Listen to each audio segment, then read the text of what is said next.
നമസ്കാരം. നട്ടുവെളിച്ചത്തിലൂടെ ഇപ്പോൾ ചർച്ച ചെയ്തുകൊണ്ടിരിക്കുന്ന വിഷയത്തെക്കുറിച്ച് 4 വാക്ക് പറയാനാണ് ഉദ്ദേശിക്കുന്നത്.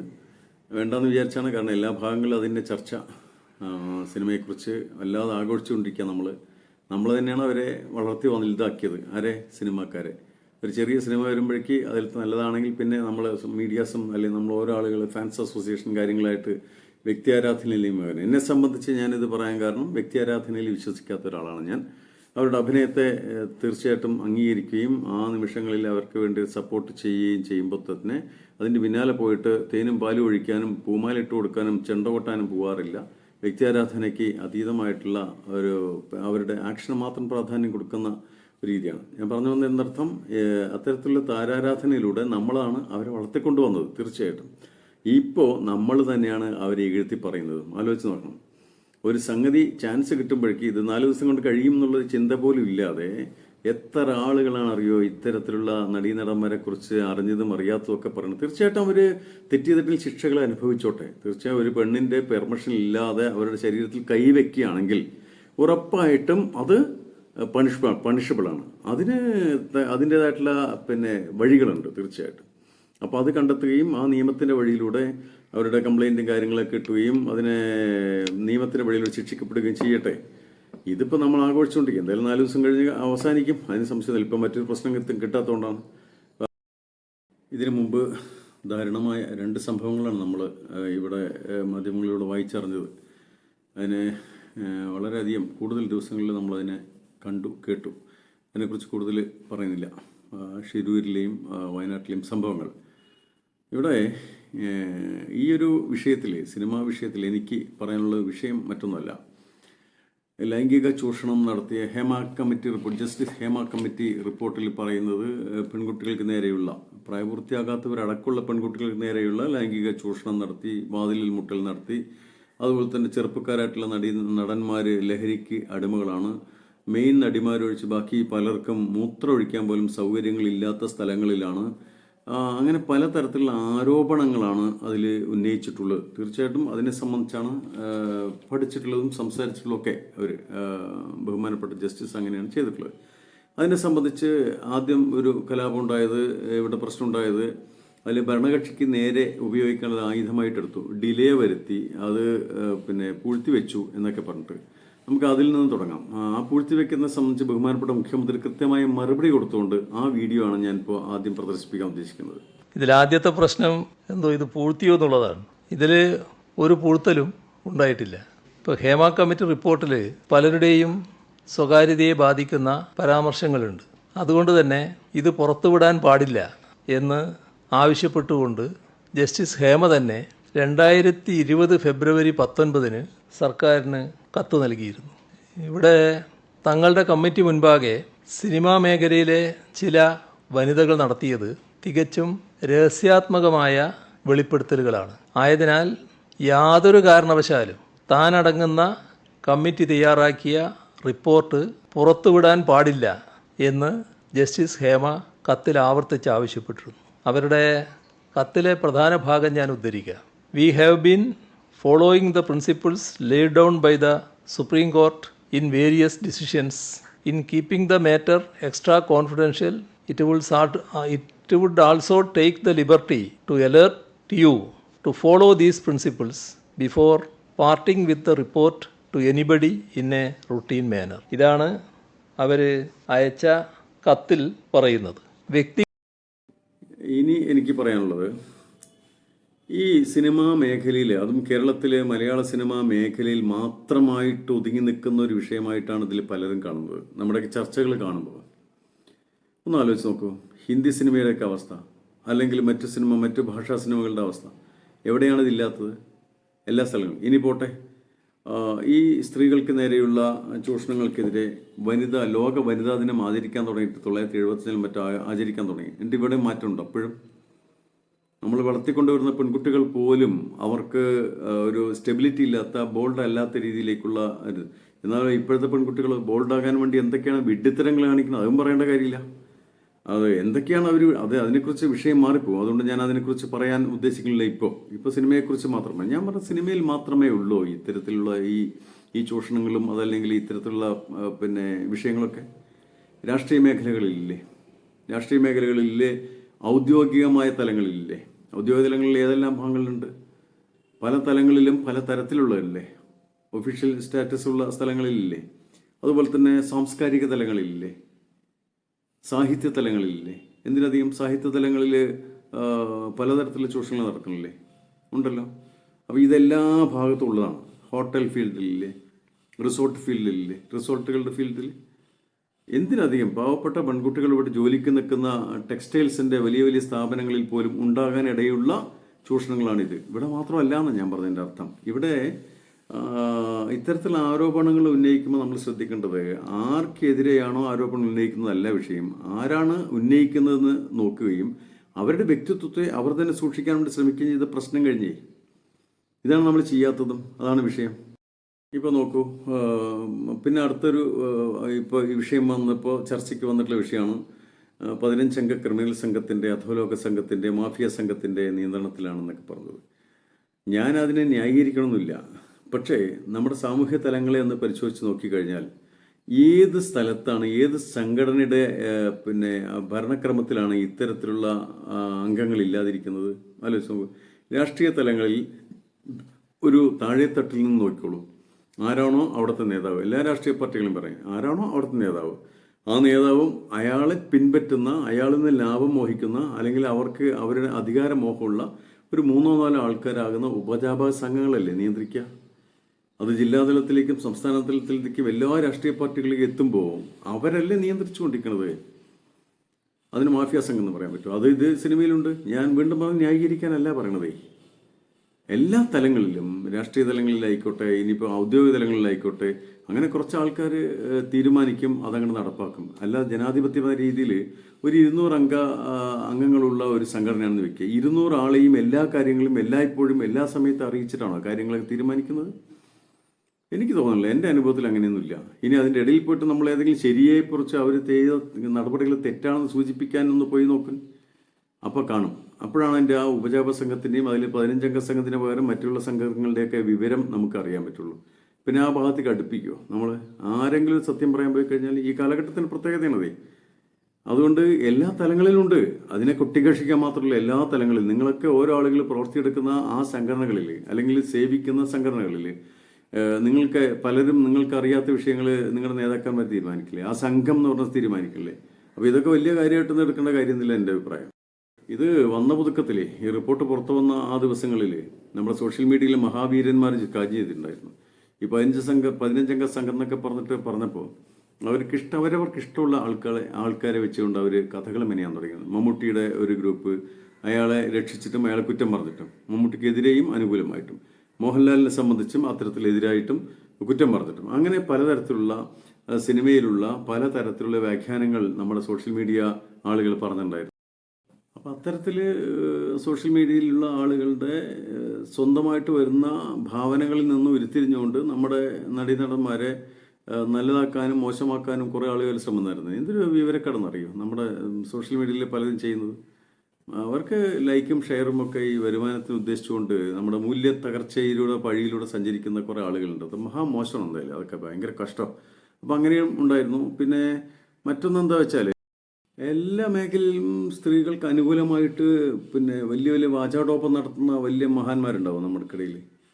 വലിയ വാചാടോപ്പം നടത്തുന്നവർ വനിതാ ദിനത്തിന് പോലും സംസാരിച്ചിട്ട് അവരുടെ അവകാശങ്ങളെക്കുറിച്ച് ഭയങ്കരമായ ഘോരഘോരം സംസാരിക്കുന്ന ആളുകളുണ്ടാവും. എന്നാൽ അവരുടെ അടുത്തൊക്കെ ഏതെങ്കിലുമൊക്കെ തലങ്ങളിൽ നിന്നുകൊണ്ട് അവരുടെ മുമ്പിലാകെ ഏതെങ്കിലും പെൺകുട്ടികളോ സ്ത്രീകളൊക്കെ എത്തുമ്പോൾ അവരുടെ മനോഭാവം എന്തായിരിക്കും? അവർക്ക് തുല്യമായ അവകാശം കൊടുക്കുമോ? ഭരണഘടന വിഭാവനം ചെയ്യുന്ന പിന്നെ 14 മുതലുള്ള പിന്നെ അനുബന്ധം 14 മുതലുള്ള സംഗതികൾ കൊടുക്കും. 21 വരെയൊക്കെ കൊടുക്കും. അവർക്ക് ആരെങ്കിലും കൊടുക്കുമോ? എനിക്ക് തോന്നുന്നില്ല. എല്ലാവരും അങ്ങനെ തന്നെയാണ്. വർത്തമാനം പറച്ചിൽ മാത്രം. ഇതൊക്കെ ആഘോഷിക്കാൻ മാത്രമേ ഉള്ളൂ. 4 ദിവസം കഴിഞ്ഞാൽ മാറുകയും ചെയ്യും. എനിക്ക് ഇനി ഈ കാര്യത്തിൽ പറയാനുള്ളത്, ഈ ലൈംഗിക ചൂഷണം എന്നൊക്കെ പറയുമ്പോൾ ഇപ്പോൾ കുറേ പെൺകുട്ടികൾ വന്നിട്ട് പറഞ്ഞുകൊണ്ടിരിക്കുന്നുണ്ട്. ഓരോ ആളുകൾ ഓരോ തരത്തിൽ ഇന്നിപ്പോൾ മോഹൻലാലും രാജിവെച്ചു എന്ന് പറയുന്നുണ്ട്. ഇങ്ങനെ രാജിവെച്ച് പോകേണ്ട ഒരവസ്ഥയിലേക്ക് അത് കുറ്റങ്ങൾ ഉണ്ടെങ്കിൽ ശിക്ഷിക്കപ്പെട്ട് ഇതൊരു വിഷയമല്ല. എന്തിനാണ്? ഇതിനു മുമ്പൊരു മീ-ടു വിവാദം ഉണ്ടായിരുന്നു, അറിയില്ല നിങ്ങൾക്കൊക്കെ? മീ-ടു എന്നാൽ എന്നെയും എന്ന് പറഞ്ഞിട്ട് പിന്നെ എന്നെയും ഉൾപ്പെടുത്തിയിട്ടുണ്ട്. ഞാൻ ചോദിക്കും, ഇവർക്കൊന്നും ഉളുപ്പില്ലേ? ആ സമയത്ത് ഇവർക്ക് നേരെ ഉയരുന്ന കൈകളെ തടഞ്ഞു നിർത്താൻ ശക്തിയില്ല, കരുത്തില്ലാതിട്ട് അംഗീകരിച്ചു കൊടുക്കുകയോ അല്ലെങ്കിൽ മൗനം സമ്മതിക്കുകയോ ചെയ്തതിന് ശേഷം പിന്നീട് എന്നെയും പറയുന്ന ആ വിവരക്കേട് എത്രത്തോളം ഉണ്ടെന്ന് ആലോചിച്ച് നോക്കൂ. സിനിമയിൽ ചാൻസ് കിട്ടുകയും സിനിമ സ്റ്റാർ ആവുകയും ചെയ്യുന്നത് പലർക്കും മോഹം ഉണ്ടാവും. പക്ഷേ അതിന് സ്വന്തം വ്യക്തിത്വവും കുടുംബ പാരമ്പര്യവും ഒക്കെ പണയം വെച്ചിട്ട് വേണമെന്നാണ് എൻ്റെ ചോദ്യം. പെൺകുട്ടികളോട് ഞാൻ ചോദിക്കുക, ഇപ്പോൾ ആരോപണം ഉന്നയിക്കുന്ന പെൺകുട്ടികളോട് ഞാൻ ചോദിക്കുന്നത്, എന്തെല്ലാം നിർബന്ധങ്ങൾ വന്നാലും സ്വന്തം വ്യക്തിത്വത്തെയും കുടുംബ പാരമ്പര്യത്തെയും മഹിമയെയും തിരസ്കരിക്കുന്ന രീതിയിലേക്ക് പോവുകയും സിനിമയെ മാത്രം മോഹിച്ചുകൊണ്ട് എനിക്ക് വലിയ ആളാകണം, സ്റ്റാർ ആകണം, താരമാകണം എന്ന രീതിയിലേക്ക് പോയിട്ട് വിട്ടുവീഴ്ചയും ചെയ്തു കൊടുത്ത ശേഷം ഇപ്പോൾ വന്നിട്ട് അങ്ങനെ ഇങ്ങനെയെന്ന് പറയുന്നതാണോ ഉത്തമം? നേരെ മറിച്ച് പലരും തടുത്തു നിർത്തിയതുപോലുള്ള അഭിപ്രായത്തിൽ ഇത് സാധിക്കില്ല, നടക്കില്ല, ഇതെന്നോട് വേണ്ട, ഈ സിനിമയല്ല, അതിൻ്റെ അപ്പുറം എനിക്ക് ചെയ്യാൻ കഴിയും എന്നുള്ള വ്യക്തിപരമായ അന്തസ് ഉയർത്തിപ്പിടിച്ചുകൊണ്ട് നിന്ന് നോക്കും നിങ്ങൾ പെൺകുട്ടികൾ. അപ്പം എന്താ പ്രശ്നം ഉണ്ടാവുക? ഒരു വിഷയം ഉണ്ടാവില്ല. ഇതിൽ നമ്മുടെ ചില നടിമാർ പറയണ്ടേ, ചിലർ സ്വമേധ്യാ തന്നെ എന്താ പറയുക, രക്ഷിതാക്കളോടൊപ്പം പോയിട്ട് തന്നെ സമയം കാത്തിരിക്കുന്നുണ്ട് റൂമിനകത്ത് പോയതിന് ശേഷം. പറയേണ്ടതിന് ഞാൻ നോക്കിക്കോ, എന്താണെങ്കിലും വളരെ പെണ്ണത്തമുള്ള ഈ സമീപനം സ്വീകരിച്ചിട്ടുള്ള 1-2 നടിമാരുടെ വർത്തമാനം ഞാൻ കൽപ്പിച്ചു തരാം. ഇതിനപ്പുറം പിന്നെന്താ പറയാനുള്ളത്? അതിൽ കൃത്യമായിട്ട് അവർ പറയുന്നുണ്ട് പെൺകുട്ടികൾ.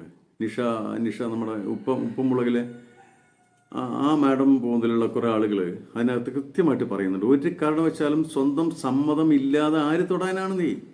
റൂമിൽ പൂട്ടിയിട്ട് കഴിഞ്ഞാൽ പോലും അതിനകത്ത് ക്യാമറയും കാര്യങ്ങളുണ്ട്, അതല്ലെങ്കിൽ എന്ത് വേണം ചെയ്യാൻ തയ്യാറുണ്ട്. ഇതെല്ലാം കഴിഞ്ഞ ശേഷം ആരോപണങ്ങൾ പ്രത്യാരോപണങ്ങൾ ഇതിൻ്റെ ഓലച്ചുരുട്ട് അഴിക്കുക എന്ന് പറഞ്ഞ പോലെ അഴിച്ചു കൊടുത്തിട്ട് ഏതെങ്കിലും കുടുംബങ്ങളെ നന്നായി പോയിക്കൊണ്ടിരിക്കുന്ന കുടുംബങ്ങളെ കേടുവരുത്താൻ വേണ്ടിയിട്ട് ആരോപണങ്ങൾ പറയുമ്പോൾ ആ കുടുംബത്തിലുള്ള രക്ഷിതാക്കളും അല്ലെങ്കിൽ അവരുടെ ഭാര്യമാർ അല്ലെങ്കിൽ മക്കൾക്കൊക്കെ എന്തെല്ലാം മാനഹാനി ഉണ്ടാവും. ആലോചിച്ച് നോക്കുങ്ങൾ. ഇതൊക്കെ അന്നൊക്കെ നിങ്ങൾ ഇത്രയും കാലം അവിടെ പോയി. 2021 20 നടന്ന സംഭവത്തെക്കുറിച്ച് ഇപ്പോഴാണ് പറഞ്ഞുകൊണ്ടിരിക്കുന്നത്. ഇപ്പോൾ വിവരമില്ല, ആത്മാഭിമാനം ഇല്ലാത്ത ആളുകളായിട്ടാണ് പറഞ്ഞു. ഞാൻ പറഞ്ഞു, എന്തായാലും ഞാൻ 2-3 നടിമാരുടെ അന്തസ്സുള്ള വാചകങ്ങൾ നിങ്ങൾ കേൾപ്പിച്ചു തരാം, എന്നിട്ട് നിങ്ങൾ തീരുമാനിക്കുക എന്താ ചെയ്യേണ്ടതെന്ന്. ഇവര് ശക്തരാണ്, ഇവരോട് ഏറ്റുമുട്ടിയാൽ സിനിമയിൽ അവസരങ്ങൾ ഇല്ലാതാക്കും, ഇവർ മാഫിയയാണ്. ഈ കമ്മിറ്റി റിപ്പോർട്ടിൽ പറയുന്നതാണ്, പവർ ഗ്രൂപ്പാണ്. കമ്മിറ്റി റിപ്പോർട്ടിൽ അവരുടെ മുമ്പാകെ ചെന്നിരുന്ന് പറയുന്ന കുറച്ച്, പക്ഷേ എനിക്കറിയാവുന്ന കാര്യങ്ങൾ, ഞാൻ ജീവിതത്തിൽ അനുഭവിച്ച കാര്യങ്ങളാണ് പറയുന്നത്. ഏതൊരു ശക്തനും നമ്മൾ മുഖത്ത് നോക്കി നല്ല ശക്തമായ ഭാഷയിൽ ചെറുത്ത് നിന്നാൽ ഏത് ശക്തനെയും നമുക്ക് ഇല്ലാതെയാക്കാൻ സാധിക്കും.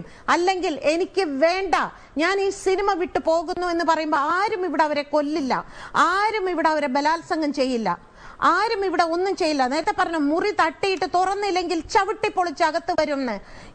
നമുക്ക് മൊബൈൽ വന്നിട്ട് എത്ര വർഷങ്ങളായി? ഇവർക്ക് ഇത് ഷൂട്ട് ചെയ്യാം, ഇവർക്ക് പോലീസിനെ വിളിക്കാം, എന്തെല്ലാം രീതിയിൽ ഇവർക്ക് ചെറുത്ത് നിൽക്കാം. ഇതൊന്നും എല്ലാവർക്കും ഭയമാണ്. നമ്മൾ ഭയപ്പെടും തോറും നേരത്തെ പറഞ്ഞതുപോലെ അവരുടെ ശക്തി കൂടിക്കൊണ്ടേയിരിക്കും, അവർ ശക്തരായിക്കൊണ്ടേയിരിക്കും. ഏറ്റവും കൂടുതൽ നോ പറയാൻ പഠിച്ച നമ്മൾ ഒരു ചതിയിലും പോയി പെടില്ല, ഒരു അബദ്ധത്തിലും പോയി ചാടില്ല. നമ്മൾ ചാടി കഴിഞ്ഞിട്ട് പിന്നെ നമ്മൾ മറ്റുള്ളവരെ കുറ്റം പറഞ്ഞിട്ട് കാര്യമില്ല. ചാടാതെ നോക്കണം നമ്മുടെ മാത്രം ഉത്തരവാദിത്തമാണ്. നോ പറഞ്ഞ അവസരങ്ങൾ ഒഴിവാക്കി പോട്ടെ, അത് അതിന്റെ വഴിക്കങ്ങ് വിടുക. നമ്മൾ എന്തെങ്കിലും കാര്യത്തിന് നമുക്ക് ജീവിക്കണം. നമ്മൾ തൊഴിലിന് വേണ്ടി അപേക്ഷിച്ചു, അവര് നമ്മളടുത്ത് വേറെ കാര്യങ്ങൾ പറഞ്ഞു, നമുക്കത് താല്പര്യം ഇല്ല, നമുക്ക് അങ്ങനെ ചെയ്യാൻ താല്പര്യം ഇല്ലെങ്കിൽ അപ്പത്തിന് നമ്മൾ നോ പറഞ്ഞേക്കണം. നമ്മൾ വേറെ ജോലി അന്വേഷിച്ചു പോകണം. ലോകത്താണ് ആ ജോലി ഇല്ലാത്തത്. ഞാനൊക്കെ ഫീൽഡിൽ വന്നപ്പോ ആദ്യം ചിന്തിച്ച ഒരു കാര്യമുണ്ട്, 10 വീട്ടില് പാർട്ട് ടൈം ജോലിക്ക് പോയിട്ടാണെങ്കിലും ജീവിക്കും ഞാൻ എന്നൊരു തീരുമാനം എടുത്തിട്ടാണ് ഞാൻ ഈ സിനിമയിൽ അഭിനയിക്കാൻ വന്നത്. അതുകൊണ്ട് നമുക്ക് നോ പറയാൻ പറ്റാം. ആ സംവിധായകന്റെ സിനിമയിലേക്ക് അഭിനയിക്കാൻ പോകുന്നു എന്ന് പറഞ്ഞപ്പോൾ തന്നെ അയ്യോ ആ സംവിധായകൻ ഭയങ്കര കുഴപ്പക്കാരനാണ് പ്രശ്നമാണെന്ന് പറഞ്ഞ് ആകെ ഭയന്നിട്ടാണ്. പിന്നെ എനിക്ക് എൻ്റെ വാപ്പേൻ്റെ കൂടെ ഉള്ളതുകൊണ്ടൊരു ധൈര്യം ഉണ്ടായിരുന്നു. അവിടെ ചെന്ന് കഴിഞ്ഞപ്പോഴത്തേക്ക് അഭിനയിക്കാൻ ചെല്ലുന്ന നടിമാരോട് ആദ്യം ഭയങ്കര സ്വാതന്ത്ര്യം, അവർക്ക് ഇഷ്ടമുള്ള ഡ്രസ്സ് കൊടുക്കും, ആ പൊട്ട് വെക്കണം, പൊട്ട് വെച്ചോളൂ, പിന്നെ എല്ലാ സ്വാതന്ത്ര്യം, ഭയങ്കര സ്നേഹമാണ്. പക്ഷേ പിന്നീട് പുള്ളി നമ്മളോട് റൂമിലേക്ക് ചെല്ലാൻ ആവശ്യപ്പെടും, ഫോണിലൂടെ റൂമിലേക്ക് ചെല്ലാൻ ആവശ്യപ്പെട്ടപ്പോൾ ഞാൻ എൻ്റെ ഫാദറിനെയും കൊണ്ടാണ് ചെന്നത്. ഇല്ല അദ്ദേഹം മരിച്ചുപോയി, അതുകൊണ്ട് പിന്നെ അത് പറയുന്നതിൽ അർത്ഥമില്ല. ഞാൻ അന്ന് തന്നെ പ്രതികരിക്കുകയും ചെയ്തതാണ്. പിന്നെ സെറ്റിൽ വരുമ്പോൾ ഈ വ്യക്തി വളരെ മോശമായി നമ്മളോട് പെരുമാറും. നമ്മൾ നന്നായിട്ട് അഭിനയിച്ചാലും മോശമാണെന്ന് പറയും, നമ്മളെ വല്ലാതെ ഇൻസൾട്ട് ചെയ്യും സെറ്റിൽ. അപ്പോൾ അങ്ങനെ വന്നപ്പോഴത്തേക്ക് ഞാൻ പ്രതികരിച്ചു. ഞാൻ ചെരിപ്പൂരി അടിക്കാൻ ചെരുപ്പ് ഊരി അതൊക്കെ വാർത്ത അന്ന് മീഡിയ ഒന്നും ഇല്ലല്ലോ, മീഡിയ ഇല്ലാത്ത കാലമാണ്. മാസികകളാണ് വരുന്നത്, മാസികകൾ അന്നത് എഴുതി വന്നതാണ്. കണ്ടല്ലോ, ഇനി എന്താ പറയാൻ? ഇത് ബോധമുള്ളൊരു ഒരു ഒരു എന്താ പറയുക, സ്വമേധ ഒരു സ്വന്തം സ്വത്വബോധമുള്ള വനിതകളാണെങ്കിൽ ഇതിന് നിന്ന് കൊടുക്കേണ്ട കാര്യമുണ്ടോ? ആ സ്പോട്ടിൽ നോ എന്ന് പറയാനുള്ള കരുത്തുണ്ടാക്കിയെടുക്കണ്ടേ ആദ്യം, അതിനുശേഷമല്ലേ ബാക്കി സംസാരിക്കേണ്ടത്. അത്തരത്തിൽ കരുത്തുണ്ടാക്കി കഴിഞ്ഞാൽ നമ്മുടെ ശരീരത്തിൽ തൊടാൻ വരുമോ? നമ്മുടെ ശരീരത്തിൽ തൊടാൻ വരുമോ? അപ്പോൾ അത് ജഗതിയുടെ ഒരു സീന് കൂടി ഞാനത് കാണിച്ചു തരാം, ഒരു സിനിമയിലത്തെ. ഇതിപ്പോൾ സോഷ്യൽ മീഡിയയിലൊക്കെ വൈറലാവുമല്ലോ, അപ്പോൾ അതിനെക്കുറിച്ചൊന്ന് കാണിച്ചു തരാം എന്താണ് ചെയ്യേണ്ടത്. പെൺകുട്ടികൾ നോ എന്ന് പറയാനുള്ള ആ ഒരു ചങ്കൂറ്റം കാണിക്കുന്നതിനെ കുറിച്ച് കാണിച്ചു തരാം.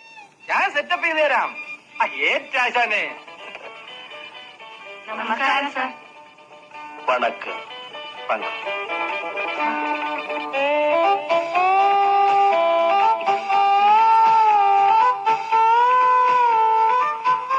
ഞാൻ സരസാരി സരസമ്മ, ഡാൻസ് ടീച്ചറാ. ചാണ്ടി സാർ പറഞ്ഞയച്ചിട്ട് വന്നതാ. എന്താ ജാണ്ടി? മുരിങ്ങമൂട്ടിൽ മത്തായിയുടെ. ഓ, അന്ത ജാണ്ടിയാ. நான் ஒரு क्वेश्चन கேட்கட்டுமா? பயப்படாதே. ஆக்டிங் எக்ஸ்பீரியன்ஸ் இருக்கா? നാടകത്തിൽ അഭിനയിച്ച് പരിചയമുണ്ട്. Correct. But cinema is not drama. ரெண்டுக்கும் டிஃபரன்ஸ் இருக்கு. டிராமாவுக்கு ஈவினிங்ல மேக்கப் போட்டா போதும், சினிமாவுக்கு காலையிலே போடணும். புரிஞ்சுதா? കേട്ടു പഠിച്ചോ. ചെറുപ്പം മുതലേ വാസനയുള്ളവരാ സാറേ. அது பார்த்தாலே தெரியுமே. സാർ ഒരു ചാൻസ് കൊടുത്ത് നോക്കണം. சரி, பார்க்கட்டும். உன் பேர் என்ன? സരളം, സരസമ്മ, സരസ്, സരശ്രീ. என்ன இது? സപ്തസ്വരങ്ങളാ? ഞാനൊരു സിനിമയിൽ അഭിനയിച്ചിട്ടുണ്ട് സാർ. കുംഭമാസത്തിലെ വന്ധ്യാമേഘം. സന്ധ്യാമോഹനായിരുന്നു നായകൻ. அப்படியா? ജനപ്രിയം നേടിയ ചിത്രത്തിനുള്ള അവാർഡ് ആ പടത്തിനായിരുന്നു. പക്ഷെ എന്ത് ചെയ്യാം, ആ ചിത്രം പുറത്തു വന്നില്ല. அப்படியா? സാറ് വിചാരിച്ചാൽ പാവാടയ്ക്കൊരു മാൻപേടയിൽ. മാൻപേടയ്ക്കൊരു പാവാട? അയ്യോ ക്ഷമിക്കണം സാർ, പാവാട മാറിപ്പോയി. പരവായില്ല. അതിലൊരു ചാൻസ്. മുതല என்ன? സരളം. வா, ஆக்டிங் டெஸ்ட் பார்க்கட்டும்.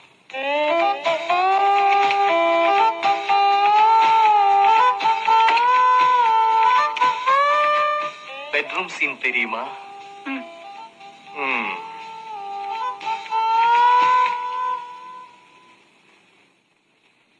എനിക്ക് തുണിയില്ലാതൊന്നും അഭിനയിക്കാൻ പറ്റത്തില്ല.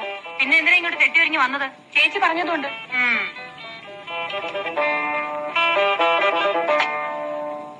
സരസിനെ വിളിക്കുന്നു.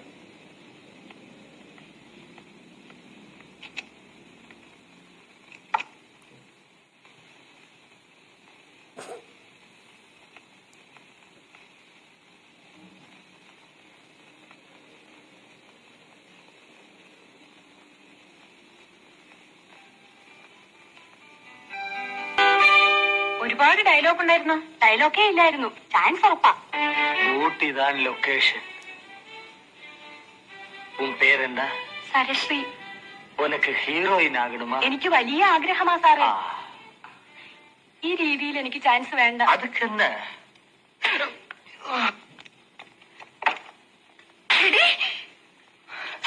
സൈലൻസ്. ഞാൻ കൊഞ്ചം റെസ്റ്റ് എടുക്കട്ടെ, നീങ്ക പോങ്കോ. ഇങ്ങനെ ആയിരിക്കണം. ചിലപ്പോൾ ഒറ്റപ്പെടുകയായിരിക്കും, സിനിമയിൽ ഉണ്ടാവില്ല. ഞാൻ ചോദിക്കുന്നത്, സിനിമയാണോ നിങ്ങളുടെ ജീവിതത്തിൽ ഏറ്റവും വലിയത്? എന്നിട്ട് നിങ്ങളുടെ വ്യക്തിത്വം പണയം വെച്ചുകൊണ്ട്, ശരീരത്തെ പണയം വെച്ചുകൊണ്ട്, ശരീരത്തെ പിന്നെ എന്താ പറയുക, വെറും ഒരു വസ്തുവാക്കി മാറ്റി കൊടുത്തുകൊണ്ട്, എന്നിട്ട് അന്ന് അയഞ്ഞ് സമ്മതിക്കുകയും അതിനുശേഷം ഇപ്പം പറയുകയാണ് ചെയ്യുന്നത്. അതോ അന്ന് വേണ്ടാന്ന് പറയുന്നു? ഇപ്പോൾ കാണിച്ച സീനിലെ പോലെ അതല്ലേ ചെയ്യാനുള്ളത്? അതല്ലേ അന്തസ്? അതല്ലേ ശരിക്കും പറഞ്ഞാൽ കൃത്യമായിട്ടുള്ള ഇടപെടലുകൾ വേണ്ടത്? അതങ്ങനെയല്ലേ? സ്വന്തമായിട്ടൊരു വ്യക്തിത്വമുണ്ടെന്നും സ്വന്തം ശരീരവും മനസ്സും ആർക്കു മുമ്പിലും അടിയറവ് വെക്കില്ല എന്നുള്ളതല്ല, മൂല്യബോധത്തോടെ ചിന്തിക്കുന്ന പെൺകുട്ടികൾക്കും സ്ത്രീകൾക്കും നടിമാർക്കും ഒക്കെ ഇത്തരത്തിലുള്ള പ്രശ്നങ്ങൾ വരില്ല. ഇപ്പോൾ വന്നിരിക്കുന്ന ആൾക്കാരൊക്കെ ചിലപ്പോഴൊക്കെ നമ്മൾ പലരും കേൾക്കാത്ത ആൾക്കാരെ കുറിച്ച് പലരും കേട്ടിട്ടില്ല. മുഖ്യധാര നടിമാരൊന്നും ഇങ്ങനത്തരത്തിലുള്ള ആരോപണങ്ങൾക്ക് വന്നിട്ടില്ല. ഇനിയിപ്പോൾ അതുണ്ടോ ഇല്ലയോ നമുക്ക് പറയാൻ പറ്റില്ല, അതൊക്കെ അവരുടെ കാര്യം, അതിലേക്കൊന്നും കിടക്കണില്ല. പക്ഷെ ഞാൻ പറഞ്ഞു വരുന്നതിൻ്റെ അർത്ഥം, സ്വന്തം ശരീരത്തെക്കുറിച്ചുള്ള ഒരു ബോധം, ഒരു ഇച്ഛാശക്തിയുള്ള മനസ്സ് ഉണ്ടെങ്കിൽ ഒരു സിനിമയാണോ ജീവിതമാണോ വലുത്? ജീവിതത്തിൽ സ്വന്തം ശരീരത്തെ അടിയറവ് പറയുന്നതാണോ വലുത്, നോ എന്ന് പറയുന്നതാണോ വലുത്? അത്തരത്തിൽ നോ എന്ന് പറയാനുള്ള കഴിവുണ്ടായിരിക്കണം. ഇനി വേറൊരു കാര്യമുണ്ട്, മാധ്യമങ്ങൾ ആഘോഷിക്കുന്നതിനെ കുറിച്ച് ഒന്ന് രണ്ട് ആൾക്കാർ പറഞ്ഞിട്ടുണ്ട്. നമ്മുടെ ടിനി ടോം അല്ല ഷൈൻ ടോമും പറഞ്ഞിട്ടുണ്ട്. അതുപോലെ തന്നെ ശ്വേത മേനോനും പറഞ്ഞു. അതും കൂടി കേൾക്കാം. മാധ്യമങ്ങൾ ഇങ്ങനെ കുത്തി ചോദിക്കുന്നുണ്ടല്ലോ പല കാര്യങ്ങളും, അവർക്ക് ആഘോഷിക്കണമല്ലോ. അപ്പോൾ അത് അടുത്ത വാർത്ത കിട്ടുന്നവരവരുടെ കടമയാണത്. അപ്പോൾ ആയിക്കോട്ടെ, അതും കൂടി കേട്ടോ. ഷൈൻ ടോമിന്റെയും ശ്വേത മേനോന്റെയും കൂടി കേട്ടോളൂ. അല്ല, ഓൾറെഡി അത്തരം വിഷയങ്ങൾ പുതിയ ആർട്ടിസ്റ്റുകളെ കൊണ്ടുവന്നിട്ട് ലൈംഗിക ചൊവ്വയോടെ സംസാരിക്കുക, അത്തരം വിഷയങ്ങൾ ചർച്ച ചെയ്തിട്ടുണ്ട്. ലൈംഗികത എപ്പോഴും നിങ്ങൾ കണ്ടുപിടിച്ചു. മനുഷ്യൻ ജനിക്കുന്ന ലൈംഗികതയിലാണ്. പക്ഷെ സിനിമയിൽ ചർച്ച ചെയ്യുന്ന സിനിമയിൽ അത് സംസാരിച്ചത് കൊണ്ടാണ് ചോദിക്കുന്നത്. ഏത് സിനിമയിൽ എന്താ ചർച്ച ചെയ്തത്? ഇപ്പൊ ഇതില് ഇങ്ങനെ ഒരു സിറ്റുവേഷൻ വന്നപ്പോ ഷിൻചാന്റെ ക്യാരക്ടർ പറയുന്നുണ്ട്. അല്ല, സിനിമയിൽ മാത്രമാണ് ഇതൊക്കെ ഉള്ളത്. ആണാ ഈ എന്താ ഈ കർണാടക കൊട്ടം കളിയാണോ? ഞാൻ പറയണേ, സിനിമയിൽ മാത്രമാണോ ഇതുള്ളത്? ആണോ? അല്ല പിന്നെന്തെങ്കിലും വീണ്ടും ചോദിക്കണം. നമ്മൾ ചെറുപ്പക്കാർ വീണ്ടും അത് ചോദിച്ച് ഇങ്ങനെ നാണം കണ്ടായിരുന്നു. മനസ്സിലായ ഇവിടെ സ്ത്രീകളോട് ബഹുമാനക്കുറവിൽ പെരുമാറുന്നവരുണ്ട്, ബഹുമാനത്തോടെ പെരുമാറുന്നവരുണ്ട്. അത് ആണുങ്ങളുടെ പ്രശ്നമല്ല, സ്ത്രീകൾ തന്നെയായിരിക്കും ചിലപ്പോൾ സ്ത്രീകളോട് കൂടുതലും അങ്ങനെ പെരുമാറുന്നത്. സ്ത്രീകളോട് തന്നെ ചോദിച്ചാൽ അറിയാം ചിലപ്പോ. അത് സിനിമയിൽ മാത്രമൊന്നുമല്ല, സ്കൂൾ പ്രൊഫഷൻ ഉണ്ട് ഇല്ലേ, എഡ്യൂക്കേറ്റഡ് പ്രൊഫഷനില്ലേ, ചാനൽസിലില്ലേ ഇല്ലേ? നിങ്ങളാണോ ഇത് ചോദിക്കണത്? ബിക്കോസ് ഞാൻ ഇതിനു മുമ്പേ കുറച്ച് പരാതികൾ കൊടുത്തപ്പോ നിങ്ങളെല്ലാരും എന്റെ ക്യാരക്ടർ അസാസിനേഷൻ ചെയ്ത മീഡിയ ആൾക്കാരാണ്. അതുകൊണ്ട് നിങ്ങൾ തന്നെ ഒന്ന് ആലോചിച്ച് നോക്കൂ. ഒരു പെണ്ണ് മുന്നോട്ട് വന്ന് പരാതി കൊടുക്കുമ്പോ നിങ്ങൾ ഇരുന്ന് ക്യാരക്ടർ അസാസിനേഷൻ ചെയ്യുന്ന ആൾക്കാരാണ് നിങ്ങൾ മീഡിയാസ്. അതുകൊണ്ടാണ് പെണ്ണുങ്ങൾ മുന്നോട്ട് വരാത്തത്. ഇതാണ് അവസ്ഥ. ഇത്രയുള്ള കാര്യം. അപ്പം ഞാൻ പറഞ്ഞു നിർത്തട്ടെ പ്രിയപ്പെട്ടവരെ. എന്നെ സംബന്ധിച്ച് ഇത്തരത്തിലുള്ള ചർച്ചകൾക്ക് വശംവദരാകുന്നതിന് മുമ്പ് തന്നെ ഈ പെൺകുട്ടികൾ അവനവൻ്റെ ശരീരത്തെയും മനസ്സിനെയും ഇച്ഛാശക്തിയോടെ നിലനിർത്തുകയും നമുക്ക് നേരെ വരുന്ന നെഗറ്റീവായിട്ടുള്ള എല്ലാ കമൻറ്റുകളെയും സ്പർശനങ്ങളെയും നോ എന്ന് പറയാനുള്ള ആർജവം കാണിക്കുകയും ചെയ്യുമ്പോൾ നമുക്ക് നേരെയുള്ള ഇത്തരങ്ങൾ പിന്നീട് ചർച്ചയ്ക്ക് വിധേയമായിട്ട് നമ്മൾ ഇരകളാക്കപ്പെട്ട മറ്റുള്ളവർ മുമ്പിൽ കരഞ്ഞ് കണ്ണീര് വാർക്കാനുള്ള ഇടവരില്ല. അതുകൊണ്ട് തന്നെ മീറ്റു എന്ന രീതിയിലേക്ക് നിങ്ങൾ ആരും പോകാതിരിക്കണമെങ്കിൽ, അല്ലെങ്കിൽ ഏതൊരു പെൺകുട്ടിയും അങ്ങനെ നിൽക്കാതിരിക്കണമെങ്കിൽ നമ്മൾക്ക് നോ പറയാനുള്ള തൻ്റെ ഇടം ഉണ്ടായിരിക്കണം. ആ തൻ്റെ ഇടം ഉണ്ടാകുക എന്നുള്ളതാണ് എന്നെ സംബന്ധിച്ച് എനിക്ക് ഇവരോടൊക്കെ പറയാനുള്ളത്. ഇതല്ലാതെ ഇതെല്ലാം കഴിഞ്ഞ ശേഷം വർഷങ്ങൾ 4 കഴിഞ്ഞതിന് ശേഷം ഇവിടെ വലിയ വിവാദത്തിലേക്ക് തിരികൊളുത്തുക, എന്നിട്ട് സമാധാനപരമായിട്ട് കുടുംബത്തിൽ ജീവിച്ചിരിക്കുന്ന ആൾക്കാർക്ക് ദോഷമുണ്ടാക്കുന്ന തരത്തിലേക്ക് അത് വരിക, അതൊക്കെ വലിയ പ്രശ്നമാണ്. അത് അവർക്കുണ്ടല്ലോ നാണക്കേട്. അവരും ഈ ഇത്തരത്തിലുള്ള ചർച്ചകൾക്ക് വലിച്ചഴക്കപ്പെടുകയാണെന്ന് ആലോചിച്ച് നോക്കിവിടെ. എന്തൊരു സ്റ്റാറ്റസിൽ ഇരിക്കുന്ന, ആ നല്ല സ്റ്റാറ്റസിൽ ഇരിക്കുന്ന ആൾക്കാർക്ക് ഇത്തരത്തിലുള്ള ചർച്ചകൾക്ക് ഇതൊക്കെ നല്ല ചർച്ചയാണ്. അപ്പോൾ ഞാൻ പറഞ്ഞു നിർത്തട്ടെ.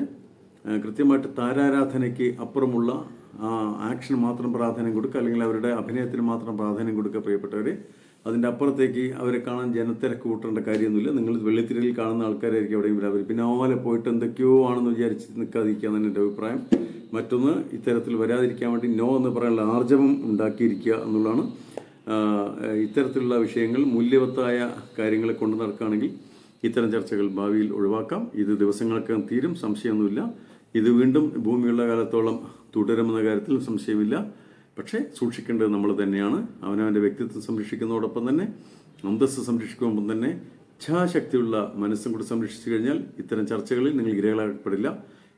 ഇത്തരത്തിലുള്ള എങ്ങനെയൊക്കെയാണെങ്കിലും ഇപ്പോൾ കഴിഞ്ഞിട്ടുള്ള വിഷയങ്ങളിലൊക്കെ ആരെങ്കിലുമൊക്കെ തെറ്റ് ചെയ്തിട്ടുള്ളവരുണ്ടെങ്കിൽ അത് നിയമപരമായ മാർഗങ്ങളിലൂടെ അത് തെളിയിക്കപ്പെടട്ടെ, ശിക്ഷിക്കപ്പെടാതിരിക്കട്ടെ. പക്ഷേ ഇതെല്ലാം മറ്റുള്ളവർക്ക് ആഘോഷിക്കാനുള്ള ഒരു അവസ്ഥയിലേക്ക് മാറുകയാണെന്നുള്ള കാര്യം മറക്കരുത്. നമസ്കാരം, നന്ദി.